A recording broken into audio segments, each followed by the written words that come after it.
దేవుని యొక్క ఘనమైన నామానికి మహిమ కలుగును గాక. ప్రభువైన యేసుక్రీస్తు నామములో మీ అందరికీ వందనాలు తెలియజేస్తున్నాను. మిమ్మల్ని మీ కుటుంబాలను దేవుడు దీవించి మంచి ఆరోగ్యాలు ఇచ్చును గాక. ప్రియమిత్రులారా, మరొకసారి మీ ముందుకు రావడానికి దేవుడు కృప చూపాడు. అందును బట్టి దేవునికి మహిమ. మీ అందరి క్షేమము, మీ అందరి ఆరోగ్యాల కొరకు ప్రార్థిస్తున్నాం. మీరు నిత్యము వర్ధిల్లాలని నేను కోరుకొనుచున్నాను. ముందుగా పరిశుద్ధ గ్రంథంలో నుంచి కొన్ని మాటల్ని మనం ధ్యానించుకుందాం. జాగ్రత్తగా వినవలసిందిగా కోరుతున్నాం. యోహాను సువార్త 15వ అధ్యాయం 5వ వచనం. మిత్రుడాను, ఇంతకుముందు చాలాసార్లు మీరు ఒకవేళ విని ఉండవచ్చు, వాక్యాన్ని విన్నారు, చదివారు కూడా. కనుక మరొక్కసారి వినాలని నేను కోరుకొనిచున్నాను. ఏ వాక్యమైనా నేను ఉపమానంతో నేను వర్తమానం ఇస్తూ ఉంటాను. దేవుని వాక్యం సెలవు, ద్రాక్షవల్లిని నేను, తీగలు మీరు. ఎవడు నాయందు నిలిచుండునో, నేను ఎవని యందు నిలిచుందునో వాడు బహుగా ఫలించును. నాకు వేరుగా ఉండి మీరేమీ చేయలేరు. దేవునికి మహిమ కలుగును గాక. విన్నారు కదా, ద్రాక్షవల్లిని నేను, తీగలు మీరు. నాకు వేరుగా ఉండి మీరేమీ చేయలేరని దేవుని వాక్యము సెలవిచ్చుతున్నది. వినండి జాగ్రత్తగా. అంటే తీగె ద్రాక్షవల్లితో ఉంటేనే తప్ప తనంతట తాను ఎలాగో ఫలించదో, మీరు నాయందు ఉంటేనే ఫలిస్తారని దేవుని వాక్యం సెలవిస్తుంది. వాస్తవమే మిత్రులారా, దేవునితో కలిసి ఉంటేనే మనకు ఆశీర్వాదాలు వస్తాయి, దీవెనకరంగా మార్చబడుతుంది. దానికంటే ముందు ఒక మాట చెప్తాను, వినండి. ఇదిగో నేను చెట్టు కింద కూర్చొని మాట్లాడుతున్నాను. ఈ చెట్టును గురించినప్పుడు నాకు చక్కటి ఆలోచన వచ్చింది. చెట్టుతో కలిసి ఉన్న కొమ్మలను మీరు చూడండి. చెట్టుతో అంటగట్టబడిన వాటితో కలిసి ఉన్న ఆ కొమ్మలు మీరు చూడండి, నాలుగు పక్కల దిశలుగా ఉన్నవి. ప్రతిది కూడా చిగురు, పూత వస్తున్నది, కాత కూడా వస్తున్నది. సో దాంతోపాటు పచ్చదనము కూడా ఆ చెట్టు చాలా చక్కగా పచ్చదనంగా ఉంది.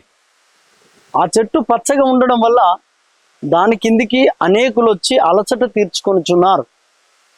ఆ చెట్టు ఫలాలు ఉండడం వల్ల చాలా మంది ఆ చెట్టు వైపు చూసి ఆశిస్తున్నారు. ఆ చెట్టు ఫలాలు భుజించటానికి ఇష్టపడతారు.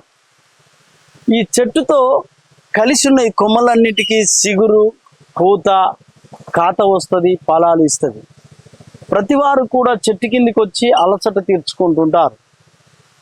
ఎప్పుడైతే చెట్టుతో కలిసి ఉంటుందో కొమ్మ, అప్పుడు పూత పూయడానికి, కాత కాయడానికి, అలాగే చెప్పాలి అంటే అది పచ్చదనము, సిగురు అవడానికి ఆస్కారం ఉంటుంది. లేదు, ఒకవేళ గాలి వచ్చినప్పుడు కొమ్మ ఇరిగింది అంటే దానివల్ల ప్రయోజనం ఏమీ లేదు. మిత్రమా, ఈ చెట్టు కొమ్మ ఇరిగి కింద పడిందా, కింద పడితే దానివల్ల ప్రయోజనం ఏమీ లేదు, అది పొయ్యిలకే అవుతుంది. గాలి వచ్చినప్పుడు ఉన్న ఏ కొమ్మలైతే మిగతా ఉన్నాయో అవి సిగురు వస్తుంది, పూత వస్తుంది, కాత వస్తుంది, వాటికి విలువ ఉంటుంది. ఈ కొమ్మ గాలి రాగానే కింద పడగానే దాన్ని తీసుకెళ్ళి కొంతమంది పొయ్యిలో పెడతారు. కంప అయితే దాన్ని ఎనిగేసుకుంటారు. దానివల్ల కాస్త కొంత ప్రయోజనమే, కానీ దాంతో చెట్టుతో కలిసి ఉంటే మాత్రం చాలా చక్కటి ఫలాలు కూడా వస్తుంది. విన్నారు కదా. ఏమలాగే మనము కూడా దేవునితో కలిసి ఉంటే ఆశీర్వాదాలు వస్తవి, భవిష్యత్తు కూడా ఉంటుంది.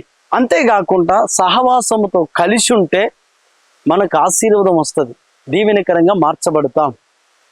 కొన్ని మార్లు చెడు గాలులు, ఈదురు గాలి అంటే వస్తారు, వడగాలి, రకరకాల గాలులు వచ్చినప్పుడు ఏ కొమ్మ అయితే తట్టుకుంటుందో ఆ కొమ్మ చెట్టుతో ఉంటుంది.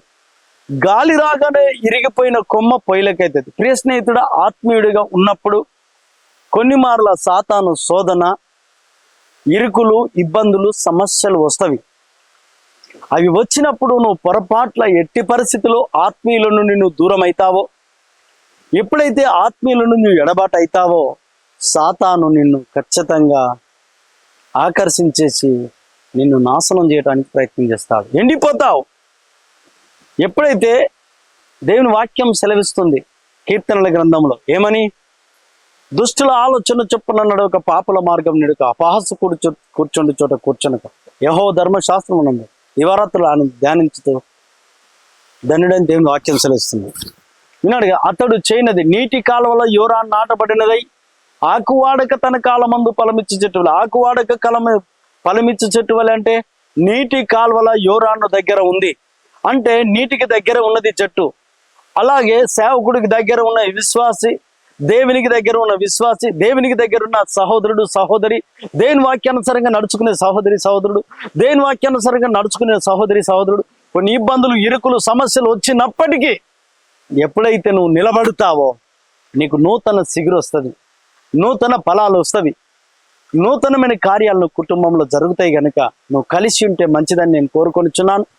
ఎట్టి పరిస్థితిలో తీగ ద్రాక్షవల్లితో కలిసి ఉంటేనే ఫలాలు వస్తాయి. ఆత్మీయులతో కలిసి ఉండు, ఆత్మీయులతో కలిసినడు.